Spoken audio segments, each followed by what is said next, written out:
Hello. I was gonna ask if everyone can hear me, but I think yes.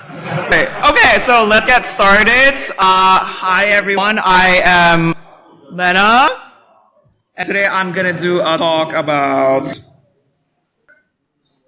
on natural selection, the evolution of malware. Yes. So just a little self intro here. I am Lena, and my handle name is Lamamba. And I'm the founder of World Cyber Health and the founder of Malware Village. I'm also the creator of Malmons, also known as Malware Monsters. So actually, before I ventured into the field of malware analysis, I was a RISC-V and trusted execution environment researcher, which meant that I dealt a lot with the lower levels of computing. So this is something as like a malware analyst, being able to look at things from a different perspective. Like for example, when I did compiler research and optimization, this gave me a unique perspective when I researched malware. So as mentioned here, I made malmons, which also means I draw these by hand, like cartoons, right? So something I like to say often is, especially given the fact that I was from a compiler research background, what makes a good compiler, it's the ability to translate high-level language into low-level language within the least amount of instruction possible while still maintaining its meaning, right? Similar to cartoons, you're trying to express some really complex concepts in cartoon forms while still maintaining its charm. This kind of skill is something that's not just applicable to cybersecurity, but anything in general. And then I am going to go much more deeper into this concept in the later section of this talk, so just stay tuned. Yes, so here in my talk, I want to explore what it really means to be natural. The popular definition of natural is existing in or derived from nature, not made or caused by humankind. And here, the fact that there's something natural also means that there's a field related to things that are natural, which we like to combine it into this umbrella term of natural science. And the popular definition of natural science is the natural scientists seek to understand how the world and universe around us works. But again, we explored how is the mankind made by humankind part, right? So this is where I wanted to explore the term unnatural. So here, it's not just unnatural, it's unnatural like UN with the brackets. So it's simultaneously both natural and unnatural, which means things that are man-made, so technically does not fit into the natural category as we previously explored. However, if we look closer, it still behaves pretty naturally, even though it's within an unnatural ecosystem, which we will get into a little bit more detail, right? So again, since we already talked about what exactly natural science is, at least in the popular definition, I want to explore what is at least like unnatural with the bracket science in my definition. In my definition, the unnatural sciences seek to understand how the world and universe work, including the human-made unnatural world, which still operates within natural laws on a broader scale. So what does that really mean? So if you take a look at a piece of malware, it's man-made, right? It's still technically artificial, and there are aspects to it which all cannot be, malware is not going to spontaneously spawn in nature, right? But so these are things that we as humans made. So technically it doesn't fit the traditional term of natural. But if you look at the bigger picture, we got this whole digital ecosystem and we got these malware operating within it. It still has to survive, adapt, and evolve, just like every other species in nature. So the unnatural science. Here in this section, I want to compare and contrast things within our natural world as well as the unnatural world. So in the natural world, we have things called pathogens. My definition is any biological agent that has evolved or adapted to invade host organisms and cause harm to its biological systems. So the evolved or adapted part is important, as I will compare to the definition of what is malware. Because my definition here is any software that is intentionally developed to cause harm to the victim device. It's the intentional part that is really, really important here, because when you develop software, there are times where the developer unintentionally programs it not so nicely in a way that it ends up acting in ways that the developer and whoever the PC it's intended for would probably not really like.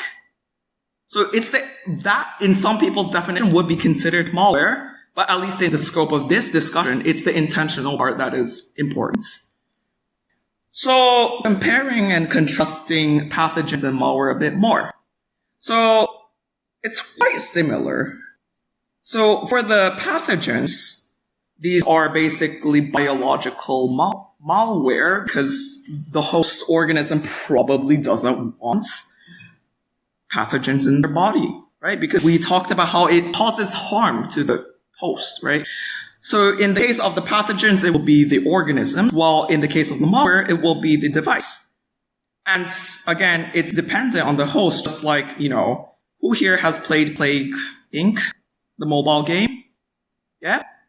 So, if you play the game and if you actually want to succeed in the game, one of the main, advices people give is you shouldn't start off with giving your thing the trait of total organ failure, right? Because it's going to kill the host. And what that means is, yes, if you ramp up the deadliness, yes, it does kill the host and all this total organ failures and things happen. But if your host dies, then there's no one to carry that virus, bacteria, fungi on your behalf. You can't spread it around. This was one of for example, right? We have Ebola and COVID. Ebola is super deadly, right? You get all these internal bleeding and it's a really high death rate. And COVID, when it first started, the death rate wasn't so high. And that a lot of the people who were infected didn't notice that they were infected. So they still went around affecting everyone. But as opposed to some really deadly, like Ebola, right? Because it pretty much renders the host immobile. They're pretty much stuck at home. They can't go around to spread the virus, right? So yes, it was still a deadly pandemic, but the COVID caused it caused a lot more global damages, right? As we all know, we pretty much all lived in the COVID era, right? And then you guys felt how much damage COVID had done to our society in our personal lives as well, right? So similar to that, as a malware, there are ways that it must develop traits, which sometimes is detrimental for its survival. Sometimes it's still got to think about survival, right? So again, malware and pathogens both causes harm to the host. For the case of the pathogens, it could mean things like cell death and various other nasty symptoms. But for malware, it's things like loss of data, just your computer just dying and things like that. And here I get into the definition of computer viruses too. Most of you guys probably heard the term computer viruses, right? But a lot of times people do use it quite interchangeably. But I want to clarify here that those malware and computer viruses are not exactly the same thing. So the definition of virus itself would be a type of malware that is, again, intentionally developed to infect other files or programs by embedding its codes, enabling it to replicate and spread. It's the enabling it to replicate and spread part that is really important here. So here, again, this symbol is a little, a set symbol. Every virus is a malware, but not every malware is a virus. So in kind of more formal terms, it means viruses are a proper subset of malware. And here we're talking about the digital ecosystem where again, the title of this talk, Unnatural Selection, takes place. So this, the digital ecosystem includes things from personal computers, servers, internet, and more, basically where the malware must thrive and survive. So just like every other biological entities, malwares, there are various families and species of malware. So on that side, you can see a list of malware families from Malpedia. And on this side, it's a tree of various different species. You got starfishes, you got sharks and elephants. These are various different families. There's many similarities between these two. So unnatural selection. Basically, any pressure that affects the evolution of malware. So, for example, if I'm talking about biological selection, natural selection, these pressures of evolution would include things like the availability of food, the climate, things like that. In the case of malware, these are things like system-wide updates, defender actions, profitability for malware operators, competitions with other malware, and trends in the real world. So there's much more, but I want to really stress the competition with other malware part, because there are many malware out there. And then they must all compete with each other, because again, not every malware author is really on good terms with each other, just like not every people here are the good people are on good terms with each other, right? So again, that's why not every malware author is in good terms with each other. So they are most of the time competing for resources. So these are things that are pressuring malware to adapt and evolve. And I also want to talk about how, because we are able to compare the evolution of malware to biological evolution. And in the case of biological evolution, we have things called evolutionary game theory, which can be used to mathematically model evolution. So the definition of EGT is evolutionary game theory is the application of game theory to evolving populations in biology. It defines a framework of concept strategies and analytics into which Darwinian competition can be modeled. Yes. So here's an example of a malware incident, pandemic that happened quite a while ago. So this was a mass outbreak in 2000 for I Love You. It relied on one deterministic action, which was it just sends out email attachments with the malware on it. And it relied solely on social engineering, and it basically sent itself to every existing contact of the victim device. So this would, I would say, be considered as pure strategy, which relies on one deterministic action. You know it's always going to do this action, as opposed to simulate. So this was released in 2002, and this introduced randomness, which is quite different to what a pure strategy is. So this is an example of mixed strategy, because this introduced randomness, which kind of made it more unpredictable. Which, for example, in this case, in this specific malware case, there was a 50% chance of infecting files and metamorphosizing. And there's also 90% of the virus code was dedicated to the metamorphosis. And in computer terms, randomness is not so easy to implement. So it dedicated a lot of its code to implementing this sort of randomness. And this is another strategy which is quite common, tit for tat. This is what Emotet used. So this was first detected in 2014, but even to this day, the operations are ongoing. Basically what it means is it retaliates against defender actions. So, for example, if there's a mass law enforcement crackdown on the C2 to take the C2 down, it would retaliate by updating its bots to use new backup C2 servers. There are other various examples of retaliations too. For example, if it changes the context of the like the pretext of the email to, like the email provider starts blocking all these like bank invoice kind of related emails, it will start using something else, like maybe like a vaccination like certificate or something like that. It would basically change based on how the defender reacts. So this is a good example of a tit for tat strategy. So again, as I previously mentioned, not all bad actors are on good terms with each other. So they also got to think about how they would be the malware to survive within these evolutionary pressures, because these people are mostly financially motivated. And it's survival terms of in this malware, right? What drives survival is, again, most of the time, financial incentive. Threat actors want to create malware that is most profitable for them. So for example, ransomware could be quite profitable, but it's like, since you get all these like icons changing, all these extensions being appended, it's really noisy and it's quite obvious that you've been affected.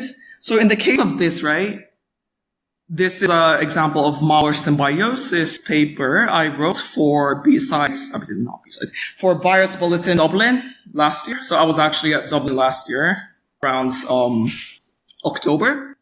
So this is, you can see the full paper here. And yeah, I don't know if you can scan it, but if you look it up online, Virus Bulletin Dublin 2024, you could see my full paper. And something that I really wanted to discuss here is the malware involved here are all developed by separate independent actors. However, they work in ways that are not conflicting each other. And then the key part here is ransomware comes in last. So it gives time for the other malware, like the info stealers and the loaders and the botnets, to first do its thing before the ransomware comes in and encrypts everything, makes the infection super obvious. So these things exist. Just like in nature, symbiosis, mutualistic relationships do exist. So in the world of natural selection and malware, these kind of relationships do exist as well. So now I would like to get into the perspective of a unnatural historian. For me, I also like to draw a lot. So this is why I created malware monsters. Similar, because again, I like to collect malware, but I also like to treat it as if it's a living entity where it must survive, adapt, and evolve.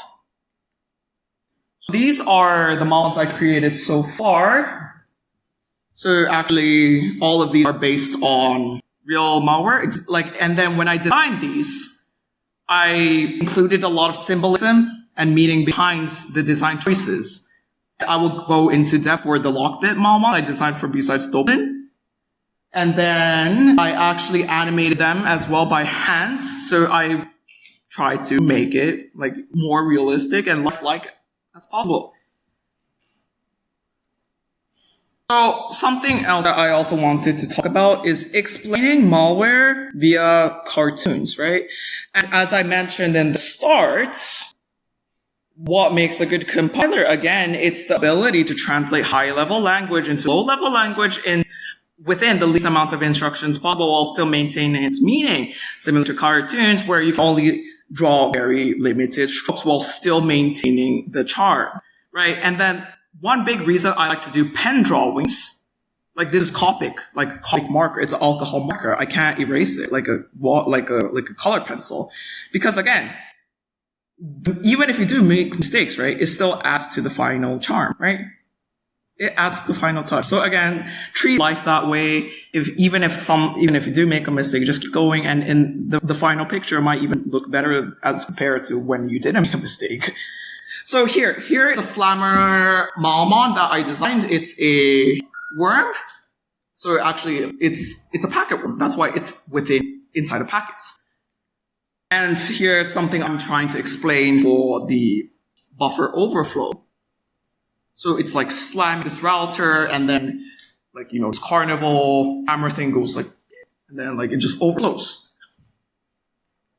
And then this is something I wanted to explain, kind of like similar to if you study a little bit of physics, you might come across something like chain reactions, right? You got all these like atoms spitting out particles to like, and then the particles on the side also start spitting out particles, just like chain reaction, right? So what it did was the server that it infected, as soon as it infected it, it shoots out these packets, which as soon as it hits another server, it also infected it, and then that thing also starts shooting out packets.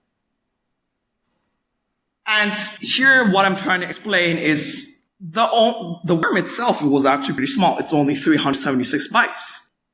So you see this digital scale, right? And then this small size is what allowed it to propagate extremely fast.